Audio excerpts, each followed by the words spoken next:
So rather than the action आपण कुठल्या पण ॲक्शनला कसं अप्रोच करतोय किंवा आपला ॲटिट्यूड काय आहे त्याच्या टुवर्ड्स, त्याच्यावरती ही गोष्ट डिपेंडेंट आहे. प्रोक्रॅस्टिनेशन पूर्वी नव्हतं का, तर असं काही नाही. प्रोक्रॅस्टिनेशन पूर्वी पण होतं, पण ते काय आहे त्याला आता नाव मिळालं. तर कधी कधी असं पण असतं की एकच गोष्ट असते जी समोरच्याला प्रोडक्टिव्ह वाटते पण मला अनप्रोडक्टिव्ह वाटते. हे कसं डिफाईन करायचं की नक्की प्रोडक्टिव्हिटी म्हणजे नक्की काय? सो डिस्कम्फर्ट न होता बदल झाला पाहिजे, इट्स नॉट पॉसिबल. आणि ॲक्शन घडल्याशिवाय बदल घडणं नाही हे पण पॉसिबल. तुम्हाला मोटिवेशन नसलं तरी तुम्ही ॲक्शन घेऊ शकता. किंवा यातनं मला असं वाटलं की मल्टीटास्किंग हा जो एक नेहमी आपला आजकाल विषय निघतो, तर त्यामुळे प्रोक्रॅस्टिनेशन होऊ शकतं का माणसाला? Getting done is better than doing it perfectly.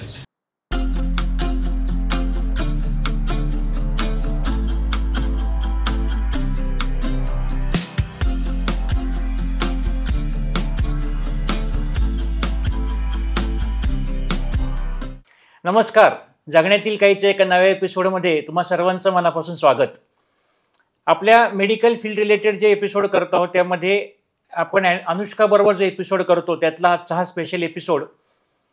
लहानपणापासून आपण ससा आणि कासवाची गोष्ट ऐकलेली होती आणि त्या गोष्टीमध्ये तो सारखा वाटेत झोपा काढत काढत जाणारा ससा ही वयाच्या अगदी 2री-3रीत असल्यापासून ऐकलेली गोष्ट आयुष्यभर आपल्याला कशी साथ देते हा आपल्याला आयुष्यात पदोपदी अनुभव येत असतो. अनेक साहित्य कृतीमध्ये ह्या गोष्टीचा उल्लेख केला गेला किंवा जे आपण नेहमी काही सिनेमे पाहतो त्यामध्ये सुद्धा आपल्याला वारंवार एखादी गोष्ट करण्याचा आळस किंवा एखादी गोष्ट करायची आहे पण करू वाटत नाही, हा जो एक मनाची अवस्था असते त्याविषयीच आज आपण बोलणार आहोत. गेल्या काही वर्षातले सिनेमे जर आपण पाहिले तर त्यामध्ये समजा हिंदीमध्ये आलेले वेकअप सीड असो किंवा लक्ष नावाचा सिनेमा असो, इंग्लिशमध्ये डेड पोएट सोसायटी नावाचा एक सिनेमा होता ज्याच्यामध्ये हीच थीम होती. आणि अगदी लेटेस्ट आपलं मराठीमधील उदाहरण असेल तर उमेश कुलकर्णी यांच्या देऊळ सिनेमामध्ये आपल्याला तो एक कायम प्रसंग आठवत असेल की ती तरुण मुले जेव्हा त्या कट्ट्यावरती रोज टाइमपास करत असतात तेव्हा पोयट्या माझ्या पायावरचा मुंगळा उडीव रे हा एक फेमस डायलॉग आहे की आपल्यातला असणारा आळस हा आपल्याला कसा तो मार्गाने बाहेर पडतो. तर काय करायचं या आळसाचा हा एक फार मोठा प्रश्न असतो. वेगवेगळ्या टप्प्यांवर आयुष्याचा आपल्याला आळस हा असतो, पण आजचा जो मुख्य एपिसोड आपला आहे तो अनुष्काबरोबर करण्यामागचा हेतू असा आहे की जास्त करून आत्ताच्या तरुण पिढीमध्ये ह्याविषयी त्यांचं काय म्हणणं आहे किंवा त्यांचे काय प्रश्न आहेत याविषयी आपण बोलणार आहोत. डॉक्टर आदित्य पाटील यांची ना आपलं ओळख तर आहेच. आपले एपिसोड जेव्हा सुरू झाले होते आपल्या चॅनलवरती तेव्हा डिमेन्शिया या विषयावरती आपण एक एपिसोड केला होता आणि तेव्हा अगदी आमच्या इनिशियल फेजेसमधले ते सगळे रेकॉर्डिंग्स होते. तरीसुद्धा त्या कंटेंटमध्ये इतकं तो कंटेंट स्ट्रॉंग झाला होता की तो तेव्हा एपिसोड सर्वांना भयंकर आवडला होता. आणि त्याच निमित्ताने आज आमच्याकडे परत एकदा डॉक्टर आदित्य यांनाच आम्ही ह्या विषयावर बोलण्यासाठी निमंत्रित केलं आहे. आणि आज आपण एपिसोडला सुरुवात करत आहोत. नेहमीप्रमाणे अनुष्काच ह्याची सर्व धुरा सांभाळेल. मला जिथे वाटेल जिथे मी बोलण्याची गरज आहे तिथे मी बोलेल. हा एपिसोड खरं खूप आधी रेकॉर्डिंग करायचा चालला होता पण काय निमित्ताने आमच्याकडनं थोडं प्रोक्रॅस्टिनेशन होत गेलं आणि आज शेवटी हा योग जोडून आलाय. तर आपण आता ह्या एपिसोडची सुरुवात करूयात. हॅलो सर, तर आपण विषयाला सुरुवात करूया. तर मला बेसिक क्वेश्चनपासून सुरुवात करावी वाटेल की प्रोक्रॅस्टिनेशन म्हणजे नक्की काय असतं? प्रोक्रॅस्टिनेशन म्हणजे मराठीत म्हणायचं झालं तर चालढकल. आता इंट्रोडक्शनमध्ये ते म्हटलं की आळस आळस आळस हा शब्द सगळीकडे वापरला, पण प्रोक्रॅस्टिनेशन आणि आळस म्हणजे चालढकल आणि आळस याच्यामध्ये फरक आहे. आळस जी आहे ना ती आळस ही इमोशन आहे आणि प्रोक्रॅस्टिनेशन हा पॅटर्न आहे. म्हणजे प्रोक्रॅस्टिनेशन म्हणजे काय की मला करायचं आहे, मी एखादी गोष्ट केली नाही तर मला त्याचा बेनिफिट्स म्हणजे त्याचा लॉस होणार आहे. फॉर एक्झाम्पल मी आत्ता जर वाचलं नाही, अभ्यास केला नाही तर परीक्षेत मला त्रास होणार आहे. मला कळतं आहे की मी आत्ताच ॲक्शन घेणं गरजेचं आहे. मला कळतं आहे की मी जर हे केलं नाही तर मला त्याचा तोटा पण होणार आहे. तरीसुद्धा मी काही कारणामुळे ते चालढकल करत राहतो की नंतर करू, काही वेळाने करू, थोड्या म्हणजे उद्या करू, अजून कुठे वेळ गेलेली नाही आहे, हे मी इतक्यात करून टाकेन. सो आळस म्हणजे काय की काही काळापुरतं मला करण्याची इच्छा होत नाही किंवा मला काही काळापुरतं वाटतं की करू नये. पण प्रोक्रॅस्टिनेशन हे परव्याजिव्ह असतं. परव्याजिव्ह म्हणजे तो पॅटर्न बनलेला असतो आणि तो बऱ्याच वेळेला सगळ्याच कामामध्ये आणि काही लोकांच्या बाबतीत तो काही स्पेसिफिक गोष्टींच्या मध्ये प्रोक्रॅस्टिनेशन होत राहतं. तर प्रोक्रॅस्टिनेशन आणि आळस याच्यामध्ये फरक आहे. पण आपण आजकाल असं बघतो की हा शब्द आजकाल खूपच जास्त वापरायला लागलेत लोक, की आधी फक्त लोक आळस या गोष्टीवरती फोकस करत होते, बट आता प्रोक्रॅस्टिनेशन ही टर्म खूप जास्त यूज केली जाते. आणि एस्पेशली असं थोडं असतं की आधीची जनरेशन ह्या जनरेशनला जास्त असं म्हणत राहते की प्रोक्रॅस्टिनेशन तुम्ही करता किंवा चालढकल करता. तर मग हा विषय फक्त आजकालच का बोलला जातो? याचं कारण असं, जर एखाद्या व्यक्तीला प्रोक्रॅस्टिनेशन हा शब्द माहीत आहे, याचा अर्थ आहे की त्याने त्याच्यावर कुठेतरी वाचलेलं आहे, बघितलेलं आहे, त्याने काहीतरी त्याच्यावर रिसर्च केलेलं आहे. कारण प्रोक्रॅस्टिनेशन बऱ्याच वेळेला आपल्याला त्यावेळीच माहीत पडतं जेव्हा आपण त्याच्यावर काहीतरी काम करायला घेतो. आजकाल यूट्यूब आहे, पुस्तकं आहेत, सेल्फ हेल्पचे मटेरियल जे अवेलेबल आहे, तिथे सगळीकडे प्रोडक्टिव्हिटी, तुम्ही इतके काळात इतकं काम करू शकता. तुम्ही जर सगळीकडे आजकाल जे सगळे मोटिवेशनल स्पीकर्स बघितले असेल का, ते त्याचं असतं की अर्ली राईज, 5 वाजता उठा, 6 वाजता उठा, प्रोडक्टिव्हिटी वाढवा किंवा मग लवकर रिटायरमेंट घ्या, पैसे भरपूर करा. याच्यामध्ये लोक आजकाल तो कन्झ्युम करण्याचा लोकांचा पॅटर्न वाढलेला आहे. त्याच्यामुळं हा प्रोक्रॅस्टिनेशन हा शब्द सतत वापरला जातो. प्रोक्रॅस्टिनेशन पूर्वी नव्हतं का, तर असं काही नाही. प्रोक्रॅस्टिनेशन पूर्वी पण होतं, पण ते काय आहे त्याला आता नाव मिळालं आणि आपण फोकस करतो की ते बदललं पाहिजे, ते बदललं पाहिजे. म्हणजे मी इंजिनियर झालो आहे आणि माझं इतके वर्षात इतकंचं टार्गेट होतं, से फायनान्शियल टार्गेट होतं, पण मी करत नाही. मग काय कारणं असतील? मग ते सगळं इट बॉइल्स डाऊन टू की मी जे वेळेत करायला हवं होतं ते करत नाही, मग मी प्रोक्रॅस्टिनेट करतो. म्हणून मग तो आजकाल प्रोक्रॅस्टिनेशन, त्याच्यावरचे वर्कशॉप्स, त्याच्यावरचं मटेरियल हे सगळीकडे अवेलेबल होतं आहे आणि लोक त्याच्यावर खूप, ही ॲक्च्युली चांगली गोष्ट आहे की लोक ते सर्च करतात आणि त्याच्यावर प्रयत्न करतात की बदलता कसं येईल. सो प्रोक्रॅस्टिनेशन सोबत प्रोडक्टिव्हिटी हा पण एक फॅक्टर खूप म्हणजे लोकांनी बोलला जातो लोकांसोबत की मी आज प्रोडक्टिव्ह नाही आहे. तर कधी कधी असं पण असतं की एकच गोष्ट असते जी समोरच्याला प्रोडक्टिव्ह वाटते पण मला अनप्रोडक्टिव्ह वाटते, किंवा मला प्रोडक्टिव्ह वाटते आणि समोरच्याला अनप्रोडक्टिव्ह वाटते. सो हे कसं डिफाईन करायचं की नक्की प्रोडक्टिव्हिटी म्हणजे नक्की काय?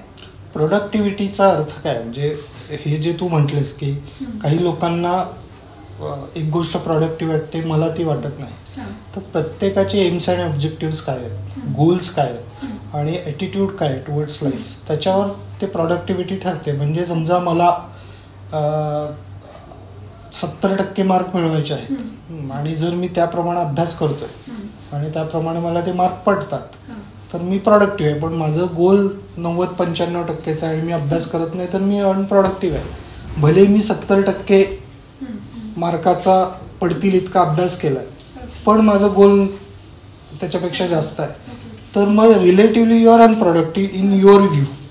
पण दुसऱ्याच्या बाबतीत असं असू शकतं, अरे काय 70% भरपूर झाले, पण मग नॉट नेसेसरी माझं आहे ना. So it is very personal subjective thing.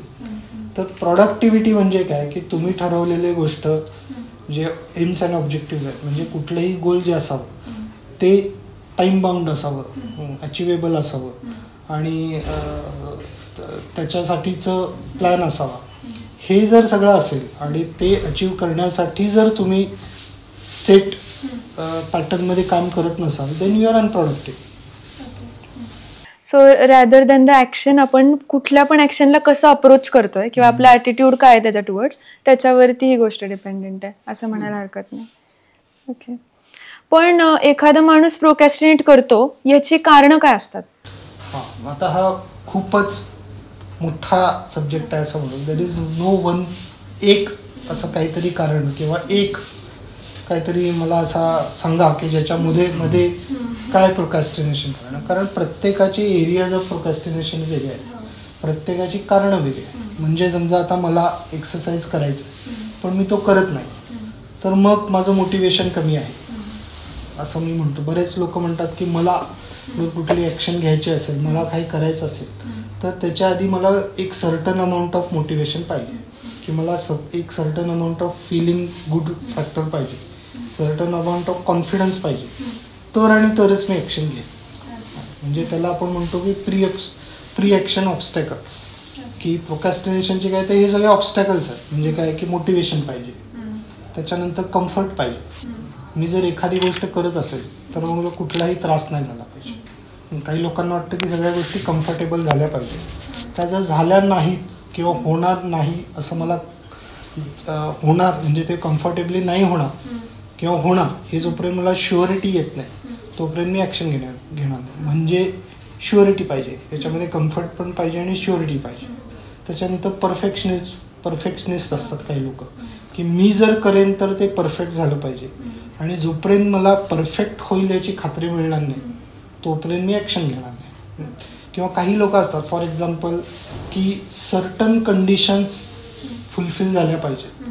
म्हणजे फॉर एक्झाम्पल मी जर व्यायाम करणार आहे तर मी 6 वाजता व्यायाम करायचं ठरवलं सकाळी उठून.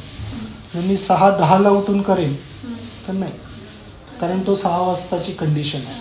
मी जर सकाळी उठलो तर थंड वातावरण पाहिजे, माझा मूड चांगला पाहिजे, ठीक आहे, माझ्या गाडीत पेट्रोल पाहिजे, हवा पाहिजे. मी जर जिममध्ये गेल्यानंतर रिकामं पाहिजे जिम. मी जेव्हा जाईन तेव्हा मला हवं तेवढे साहित्य अवेलेबल पाहिजे, म्हणजे जिमचं जे काय. सो ह्या ज्या सगळ्या एन्व्हायरमेंटल कंडिशन्स आहेत, की मी जर करणार असेल एखादी गोष्ट, त्याच्या आधी या सगळ्या कंडिशन फुलफिल झाल्या पाहिजे तरच मी ॲक्शन घेईन. काही लोकांच्या बाबतीत काय असतं की मला सगळी माहिती उपलब्ध पाहिजे, म्हणजे मला सगळं ऑल कॉम्प्रिहेन्शन म्हणतात त्याला, की every information that is available, ती जोपर्यंत येणार नाही तोपर्यंत मी ॲक्शन नाही घेणार. आता याचं साधं उदाहरण समजा आपल्याला मोबाईल फोन घ्यायचा किंवा एखादा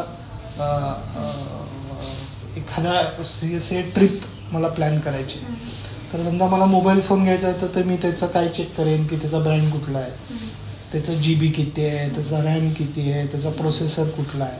मग त्याच्यासारख्या अजून 10 गोष्टी चेक करेन की या फोनमध्ये हे जास्त आहे, त्या फोनमध्ये ते कमी आहे, बरोबर.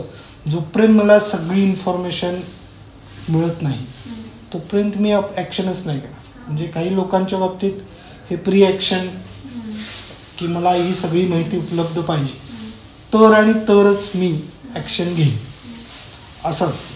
काही लोकांच्या बाबतीत म्हणजे एकतर असतं की मला सगळ्या एन्व्हायरमेंटचा कंट्रोल, म्हणजे एन्व्हायरमेंट सुटेबल पाहिजे एक गोष्ट आहे, पण काही लोकांच्या बाबतीत मला एन्व्हायरमेंटवर कंट्रोल पण हवा. म्हणजे मी जर ॲक्शन घेणार असेल तर आता इथे कुठलाही आवाज नाही झाला पाहिजे. म्हणजे मी जर रेकॉर्डिंग करतोय तर आवाजच नाही झाला पाहिजे, आणि किंवा जर आवाज होत असेल तर मी सांगेन तर तो आवाज बंद झाला पाहिजे, माझ्या हातात पाहिजे त्या गोष्टी. जोपर्यंत ते माझ्या हातात नसते, म्हणजे काही काही लोकांचं असतं बघा की साधं एक्झाम्पल, काही लोक जे आहेत ते कानात हेडफोन घालून अभ्यास करतात स्वतः जेव्हा ठरवतात ते, पण तेच लोक जेव्हा बाहेर काहीतरी गाणी लागलेलं असतात तेव्हा अभ्यास नाही करू शकत. त्याच्यामध्ये काय आहे की फॅक्टर ऑफ कंट्रोल, की ते माझ्या ताब्यात आहे. मी जेव्हा म्हणेन तेव्हा ते बंद होणार, मी जर ते म्हटलं तर ते चालू होणार, पण बाहेरच्या आवाजाचं तसं नाही. तर ती जी नीड फॉर कंट्रोल आहे एक्सटर्नल एन्व्हायरमेंटचं, that is also reason for few people to procrastinate. काही लोकांच्या बाबतीत असं होतं की हे झालं प्री ॲक्शनचे, म्हणजे ॲक्शन घेण्याच्या आधीचे. काही लोकांच्या बाबतीत असं असतं की इंटरॅक्शन प्रॉब्लेम्स येतात. इंटरॅक्शन म्हणजे आपण चालू केलं आहे, फॉर एक्झाम्पल मी अभ्यासाला बसलो आहे आणि कोणाचा तरी मेसेज आला, तर ते मेसेज आल्यानंतर चेक करायची अर्ज, की मग तू त्या चाललेल्या कामापासून काम झालं आणि मग त्याच्यानंतर तो मेसेज, मग रिप्लाय. काही लोकांना वाटतं की आता अर्धा तास अभ्यास केला आहे आणि थोडा वेळ यूट्यूब बघतो 10 मिनिट, तर ते कधीच 10 मिनिट नाही राहत. तर ती जी अर्ज आहे तर ते इंटरॅक्शन अर्ज काही लोकांना येते आणि त्याच्यामुळे मग ते भरकटत जातात. म्हणजे ते सुरुवात करतात पण ते कम्प्लिशनकडे जात नाही. That is also kind of procrastination. So प्रत्येकामध्ये वेगळे वेगळे कारणं असू शकतात आणि काही लोकांच्यामध्ये मल्टिपल रिझन्स असू शकतात. म्हणजे मला एन्व्हायरमेंटल कंट्रोल पण पाहिजे, एन्व्हायरमेंट पण परफेक्ट पाहिजे, मला मोटिवेशन पण पाहिजे आणि सगळंच पाहिजे. तर असे लोक अजून जास्त प्रोक्रॅस्टिनेट करत राहतात. ही सगळी कारणं झाल्यानंतर कधी कधी हे सगळं सराउंडिंग्स वरती किंवा अपब्रिंगिंग वरती पण डिपेंडंट असतं का?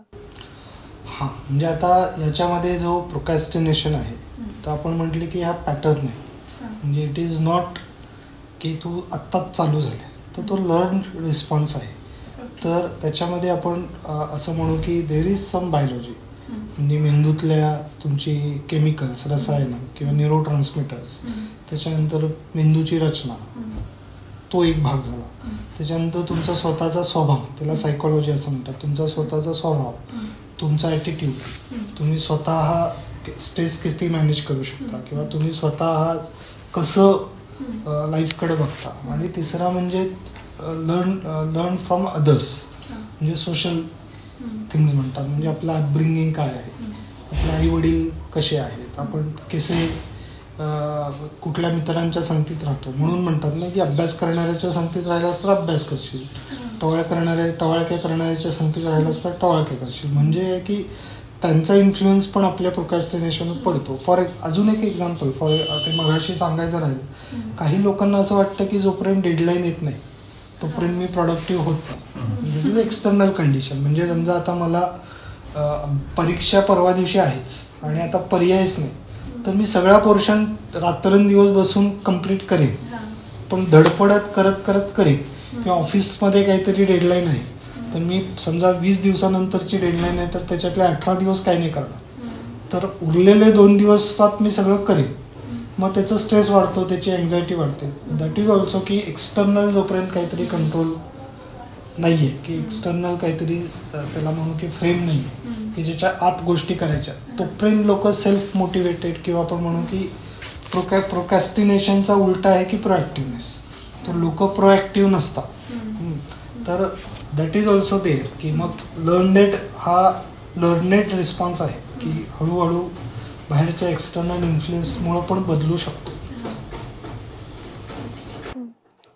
पण मग आता प्रोकॅस्टिनेशन बंद असं करता येतं का, किंवा त्याची रेमेडी काय आहे की हे नाही व्हावं म्हणून? प्रोकॅस्टिनेशन बंद करणं, कुठलंही गोल जे असं ना ते निगेटिव्ह न ठेवता आपण जर पॉझिटिव्ह ठेवलं तर त्याचा जास्त फायदा होतो. म्हणजे प्रोकॅस्टिनेशन बंद करायचं म्हणजे काय करायचं, म्हणजे समजा मला व्यायामाचं प्रोकॅस्टिनेशन कमी करायचं म्हणजे काय की मला व्यायामातली सेल्फ डिसिप्लिन वाढवायची. आलं लक्षात? सो प्रोकॅस्टिनेशन बंद करण्यापेक्षा मी सेल्फ डिसिप्लिन कशी करेन, हे जर आपण याच्यावर फोकस केला तर प्रोकॅस्टिनेशन आपोआपच कमी होणार. म्हणजे आजकाल एक थोडं अनरिलेटेड एक्झाम्पल आहे, पण आजकाल आपण म्हणतो की लोक स्क्रीन जास्त वापरतात. की स्क्रीन वापरतात म्हणजे सोशल मीडिया किंवा काय यूट्यूब अजून जे काही आहे. तर बऱ्याच वेळेला काय की हा स्क्रीन वापरतो जास्त, स्क्रीन वापरणं कमी केलं पाहिजे. तर it doesn't work like that. कारण स्क्रीनमधून काहीतरी तुम्हाला मिळतं ना, तुम्ही बिझी राहता, तुमचं काहीतरी स्टिम्युलेशन मिळतं. ते कधी कमी होईल जेव्हा दुसरं काहीतरी इंट्रोड्यूस होईल. म्हणजे समजा मला सकाळी 9 पासून रात्री 9 पर्यंत मी बिझी आहे, तर मी आपोआपच स्क्रीन नाही वापरणार. मला लक्षात. सो स्क्रीन वापरणं कमी करण्यापेक्षा दुसरीकडे बिझी होणं त्याच्यावर जो उपाय असतो, तसंच प्रोकॅस्टिनेशन कमी करण्यापेक्षा सेल्फ डिसिप्लिन वाढवणं. काही लोकांच्या बाबतीत काय होतं की एका सर्टन एरियामध्येच त्यांचं प्रोकॅस्टिनेशन असतं आणि काही लोकांच्या बाबतीत परव्याजिव्ह प्रोकॅस्टिनेशन असतं, म्हणजे सगळीकडेच त्यांची चालढकल होत राहते. तर मग याचा उपाय काय, तर तुम्ही सेल्फ डिसिप्लिन बनवा. आणि त्याच्यासाठी मग सुरुवातीला जर तुम्ही इतकं प्रोकॅस्टिनेशन करताय की त्याचा तुम्हाला यू फील की तुम्हाला त्याचा त्रास होतोय आणि ते तुमच्या प्रगतीला अफेक्ट करतंय, तर मग त्याला प्लॅन्ड ॲक्शनच घ्यायला लागते. प्लॅन्ड ॲक्शन म्हणजे काय की समजा आता मला व्यायामातलं प्रोकॅस्टिनेशन कमी करायचं आहे किंवा मला हेल्दी लाईफकडे जायचं आहे, तर मग तुम्हाला त्याचा प्लॅन करून त्याच्यावर टेक ओव्हर करायला लागतं. म्हणजे काय की आता समजा मला हेल्दी व्हायचं आहे, तर हेल्दी व्हायचं आहे म्हणजे काय हे आधी आपल्याला डिफाईन करायला लागेल. म्हणजे गोल सेट करायला लागेल की हेल्दी व्हायचं म्हणजे माझं वजन इतकं पाहिजे, काही लोकांच्या बाबतीत माझी ब्लड शुगर इतकी पाहिजे, कोलेस्ट्रॉल इतकं पाहिजे, असं सर्टन कॉन्क्रीट गोल ठेवलं पाहिजे. त्याच्यानंतर ते अचिवेबल ठेवलं पाहिजे. अचिवेबल म्हणजे काय की असं होऊ शकत नाही ना की मी 1 महिन्यात 30 किलो वजन कमी करतो. It's not achievable goal, it's not practical goal, realistic goal नाही. तर ते रिअलिस्टिक, प्रॅक्टिकल, अचिवेबल ठेवलं पाहिजे. त्याला टाईमलाईन पण ठेवली पाहिजे. म्हणजे मी 30 किलो कमी करणार किंवा मी हेल्दी होणार म्हणजे काय, तर मी 30 किलो कमी करणार म्हणजे काय, तर मी 30 किलो 1 वर्षात कमी करणार, त्याच्यामध्ये महिन्याला मी इतके कमी करणार. मग त्याच्यासाठीचे सब गोल्स काय ते आपल्याला बऱ्याच वेळा ठरवावं लागतं. की म्हणजे जर मला 1 महिन्यात 3 किलो कमी करायचं आहे, तर मग माझ्या व्यायामामध्ये काय मग करायला लागेल, माझ्या आहारामध्ये मला काय फरक करायला लागेल, माझ्या लाईफस्टाईलमध्ये काय बदल करायला लागेल. सो त्याचे सब गोल्स ठेवायला लागतात. आणि मग त्याच्यामध्ये सगळे आपले प्री ॲक्शनचे ऑब्स्टॅकल्स येणार आहेत. की मग मला मोटिवेशनच नाही, मला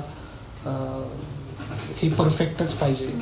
तर ते जे आहे ते ऑब्स्टॅकल्स पार करताना एकच त्याच्यातलं, म्हणजे नायकी नावाचं शूजचं आहे, त्याचं एक स्लोगन होतं पूर्वी की जस्ट डू इट, की फक्त बघ, टेक ॲक्शन.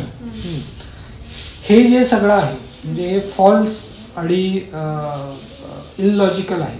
जे आपल्याला वाटतं ना की मला मोटिवेशन पाहिजे तरच मी ॲक्शन घेऊ शकतो, तसं काय नाही आहे.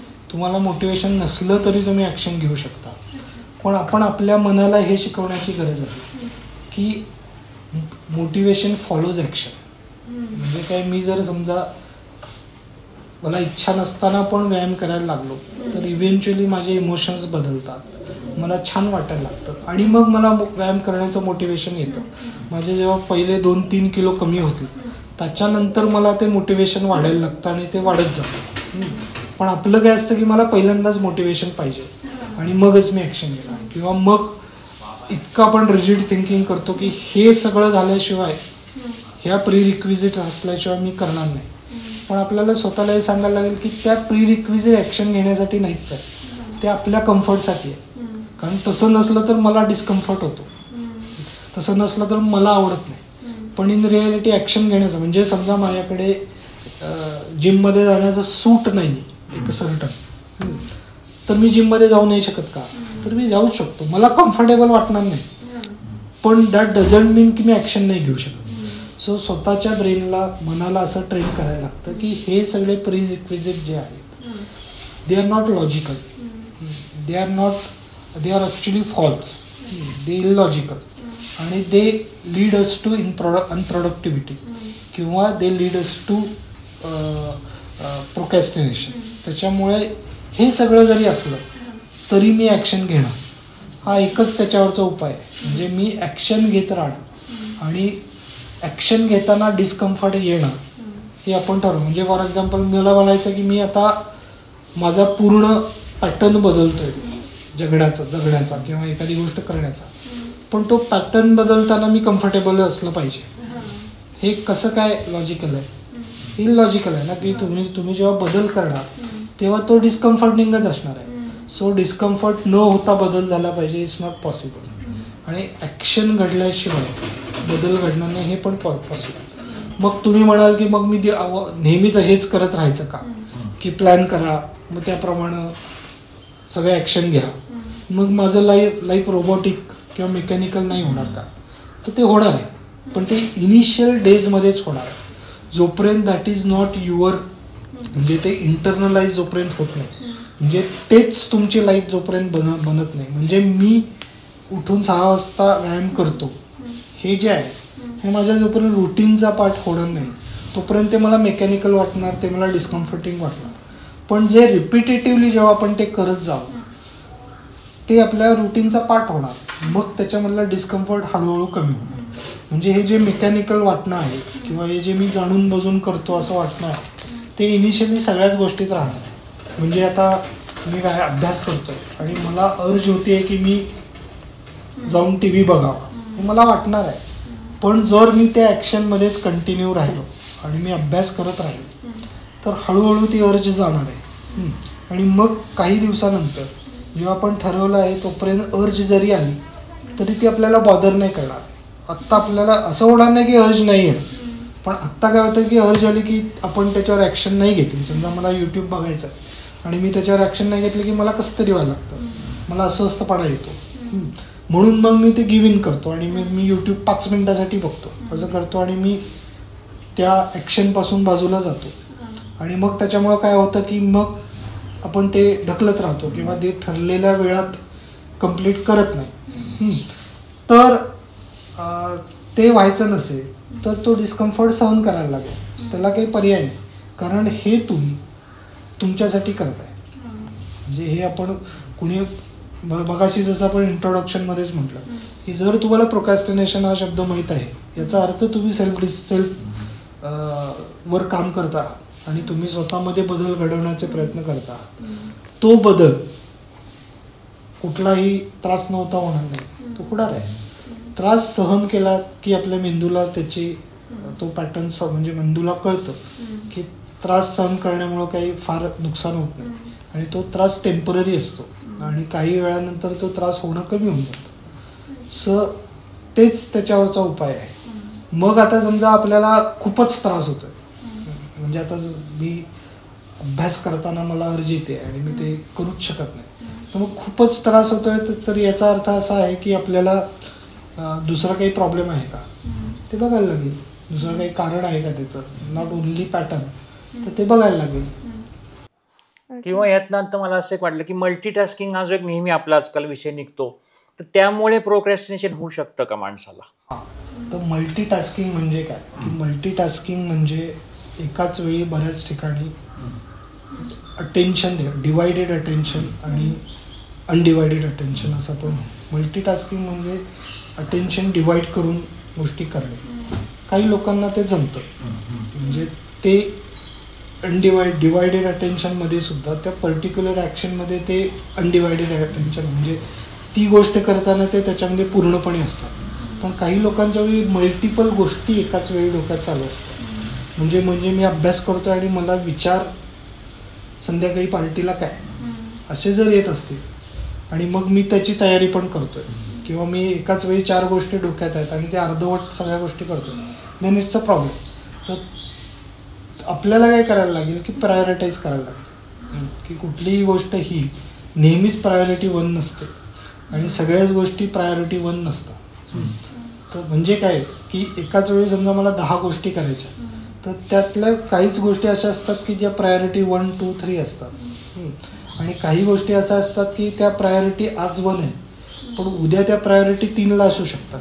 म्हणजे रोज ती सेम गोष्ट सेम प्रायोरिटीला नसते. तर मग आज माझी प्रायोरिटी काय आहे त्याच्यातले 1, 2, 3 पासून सुरू करायचं आणि मोस्ट प्रायोरिटी नंबर 1, त्याच्यानंतर 2, त्याच्यानंतर 3 असं करायचं. काही लोकांना ते एकाच वेळी करणं जमतं, पण जर आपल्याला जमत नसेल तर का जमत नाही पेक्षा आपण ते प्रायोरिटाईज करून करायला लागलो तर ते जमायला लागेल ना.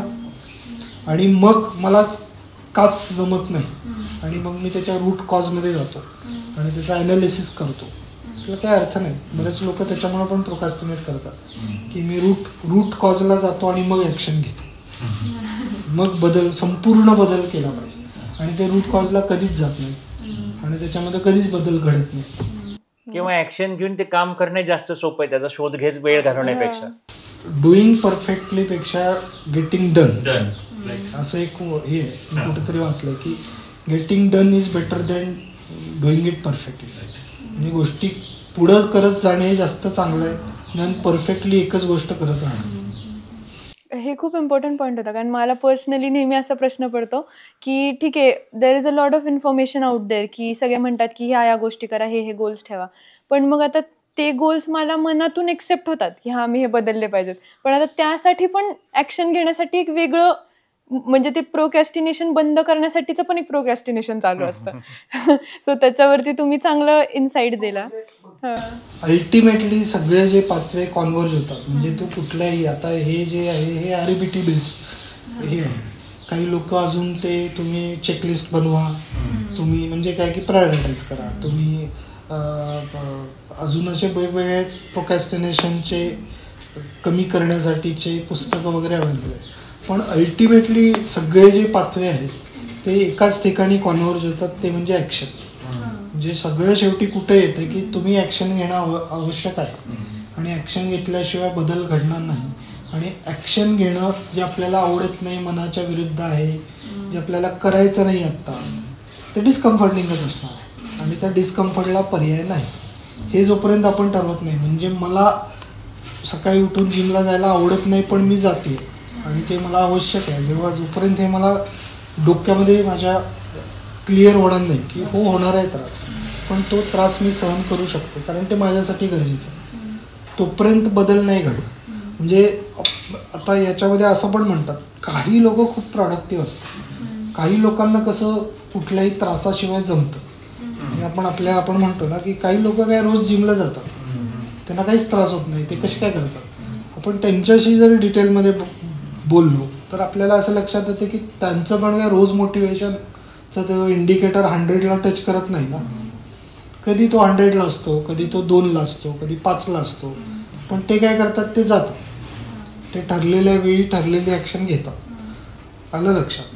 तर किंवा त्यांना दरवेळी तितकं छान वाटत नाही जिमला गेल्यानंतर. म्हणजे जिम केल्यानंतर रोजच मला असं एकदम चांगलं नाही, कधी थकल्यासारखं वाटतं, कधी छान एनर्जेटिक वाटतं, पण ते डू दॅट ॲक्शन. आणि जेव्हा ते रिपिटेटिव्हली 4 महिने 6 महिने 8 महिने करतात, त्याच्यानंतर रिझल्ट आपल्या पण दिसतात. किंवा असं पण आता मला जाणवलं की समजा एक फॅमिलीमध्ये एक कॉमन तुमच्यामध्ये बोलण्याची गोष्ट असेल क्लिअर करून, तर हे सोपं जात असेल का? कारण मुलांना सारखं जर क्रिटिसाइज आपण होऊ, त्यामुळे नकोच हे करायला, असा ॲटिट्यूड तयार होऊ शकतो का? हां, म्हणजे तो पूर्णपणे वेगळा विषय आहे. ते फॅमिली डायनॅमिक्स आणि याच्यामुळे काय होतं, तर तो हा एक वेगळा विषय की how family dynamics affect our attitude किंवा आपलं हे. पण आपण काय म्हणतोय की सगळी सायकोलॉजिकल हेल्प जी आहे ती स्वतःसाठी आहे. तर फॅमिली डायनॅमिक्स जे आहे ते काही असू शकेल, पण त्याच्यातून आपण म्हणतोय की माझा प्रोक्रॅस्टिनेट करण्याचा पॅटर्न डेव्हलप झालेला आहे आणि तो मी आता बदलणार, बरोबर. म्हणजे फॅक्टर विदिन माय कंट्रोल काय आहे की मी माझं प्रोक्रॅस्टिनेशन कसं बदलतो. फॅमिली डायनॅमिक्स बदलणं हे बऱ्याचशा फॅक्टर्सवर अवलंबून आहे. त्याच्यातला मी एक आहे, पण बाकीचे 4 लोक पण आहेत ना फॅमिलीत, ते सध्या माझ्या हातात नाही. सो जर आपण प्रोक्रॅस्टिनेशनवर काम करायचं म्हटलं तर फॅमिली डायनॅमिक्स न बदलता सुद्धा मी माझ्या प्रोक्रॅस्टिनेशनवर काम करू शकतो. याचं कारण की ते माझ्या हातात आहे आणि तो माझा बनलेला पॅटर्न आहे आणि तो मला बदलता येईल. त्याच्यामुळे त्याचं कारण असू शकेल का, तर असू शकेल, पण अल्टिमेटली कशावर आलो, परत मी कुठं आला, हरिदासाची कथा की action. There is no escape from action. Okay. एक असा फॅक्टर मला अजून लक्षात आला की जेव्हा आपण ॲक्शन घेतो तेव्हा सक्सेस फेलियर हा एक खूप म्हणजे पॉईंट असू शकतो का, की एखाद्या माणसाला हां की जोपर्यंत मला ते एक ऑब्स्टॅकल आहे ना की जोपर्यंत मला सर्टनटी नाही आहे की मी ॲक्शन घेतल्यावर काहीतरी एक सर्टन रिझल्ट येईल म्हणजे सक्सेस येईल, तोपर्यंत मी ॲक्शन घेणार नाही. हे ऑब्स्टॅकल आहे, बरोबर. आपण काय लोक भविष्यवेत्ते नाही आहेत आणि ते सक्सेस मिळणं किंवा न मिळणं याच्यामध्ये बरेचसे डायनॅमिक्स इन्व्हॉल्व असतात. आपल्या हातात काय तर ॲक्शन घेणं. त्याच्यामुळं मला सर्टन्टी असल्याशिवाय सक्सेस मिळण्याची मी ॲक्शन घेणार नाही. याला काही अर्थ नाही, कारण त्याच्यामुळे तुम्ही कधीच ॲक्शन नाही घेणार आणि तुम्हाला कधीच कळणार नाही की त्याचं सक्सेस मिळतंय की नाही मिळतं. सो बरेचसे लोक गोष्टी करण्याचं टाळतात कारण त्यांना ते श्युरिटी नसते की मला सक्सेस, म्हणजे मी यूट्यूब चॅनल चालू केलं तर ते सक्सेसफुल होईल का नाही हे मला आधीच जर माहीत पाहिजे असेल तर मग मी कशी काय ॲक्शन घेणार, बरोबर. एस्पेशली असे गोल्स की जे लॉंग टर्म आहेत ते जास्त त्रासदायक होतात. की मला आपण जे वजनाचं एक्झाम्पल घेतलं की 30 किलो वजन कमी करायचं आहे ठरवून जर मी आत्ता सुरुवात केली आणि जर मला शुअरली माहीत आहे की 30 किलो कमीच होणार आहे तरच मी ॲक्शन घेईल, असं नाही होऊ शकत. कारण ते 29 पण होऊ शकतं, नाही तर 35 किलो पण कमी होऊ शकतं, ते आपल्याला माहीत नाही. पण त्याच्यावरचं काय करू शकतो तर ॲक्शनसाठी सुरुवात करू शकतो. So that is also obstacle की सक्सेस मिळेल की नाही हे जोपर्यंत मला सर्टन्टी नाही तोपर्यंत मी ॲक्शन नाही घेणार. किंवा पास्ट फेलियर्समुळे पण फ्युचरमधली ॲक्शन पण डिले होत असावी असं पण. हो, पण दॅट इज ऑल्सो जे मी म्हटलं तेच ना की सर्टन कंडिशन्स फुलफिल झाल्याशिवाय मी करणार नाही. आणि पास्ट फेल्युअर हे लर्निंग एक्झाम्पल आहे. आणि आपण दरवेळी जेव्हा कुठली ॲक्शन घ्यायला सुरू करू, जेव्हा एखादी गोष्ट करायला सुरू करू, त्यावेळी पास्टचं लर्निंग असणारच आहे आपल्यासोबत. मग लॉजिकल आणि हे काय आहे की तुम्ही बदल करणे, मागच्या चुका टाळणे आणि पुढे जाणे.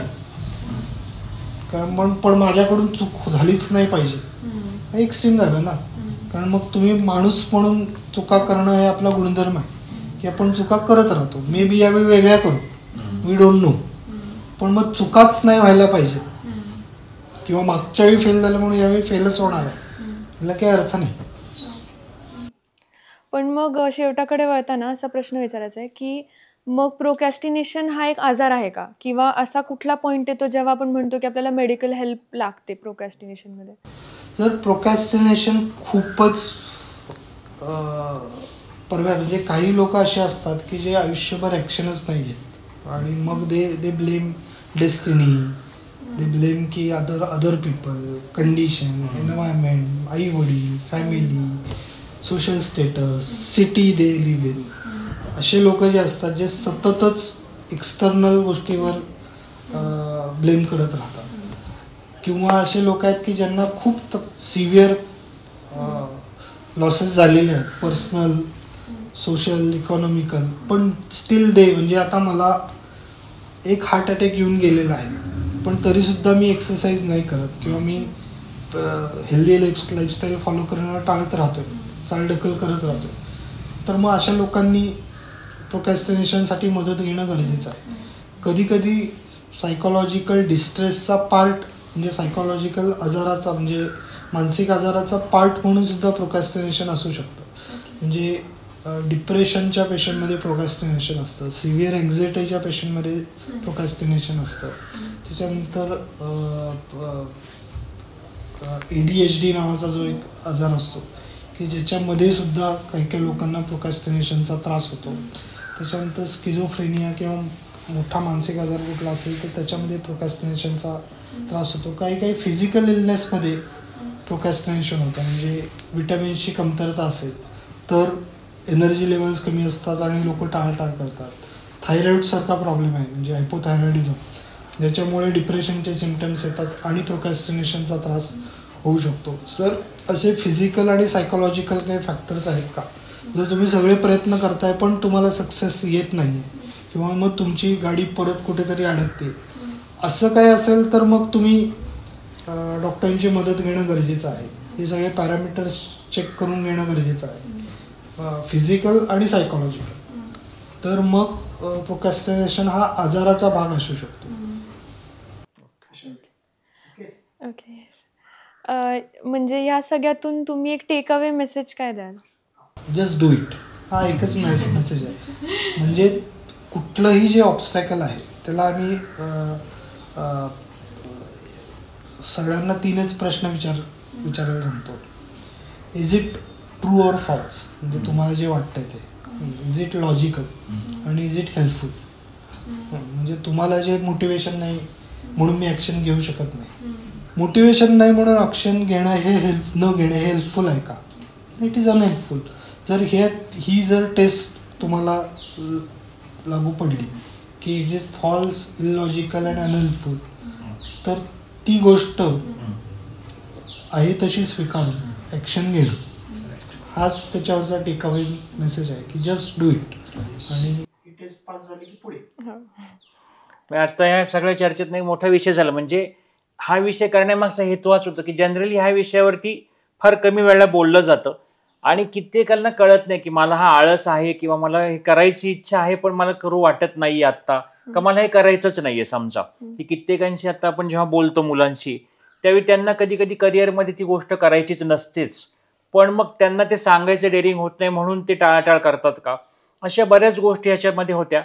आणि या सगळ्या चर्चेतनं असं एक लक्षात आलं की काही तुम्ही सेल्फ अवेअरनेस हा सगळ्यात महत्त्वाचा घटक आहे. म्हणजे आपण कुणाही आपल्या आयुष्याची जबाबदारी आपण घेणं आणि आपले गोल्स ठरवून तो अवेअरनेस आल्यानंतर आपण आपली प्रोग्रेस करण्याच्या दृष्टीने हालचाल करणं आणि ॲक्शन घेणं हे सगळ्यात महत्त्वाचं आहे. तर सगळ्याचा हा एक शेवट हा घ्यावा की सेल्फ अवेअरनेस हा गरजेचा आहे आणि आपल्या आयुष्याची गोल्स आणि त्यासाठी आपण कष्ट घेणे, फेल्युअरमधनं शिकत जाणे लर्न फ्रॉम युअर मिस्टेक्स हा एक मेन त्यातला पार्ट राहतो. आणि बऱ्याचदा असं वाटतं की सेल्फ हेल्प बुक ही वाचा, पण ते वाचून एकावर तरी ऍक्शन घ्या. आणि ज्या एपिसोडची आपण सुरुवात करताना आजच्या केली होती की ससा आणि कासवाच्या गोष्टीची, वर्षानुवर्षे ती गोष्ट आपण ऐकतोय, तर ऍक्शन घेणं हाच सगळ्याचा शेवट हा राहतोय. तर आज आपण इथे आलं, गप्पा मारल्या आपण ह्या विषयावरती, आणि आमच्या चॅनल तर्फे आम्ही धन्यवाद.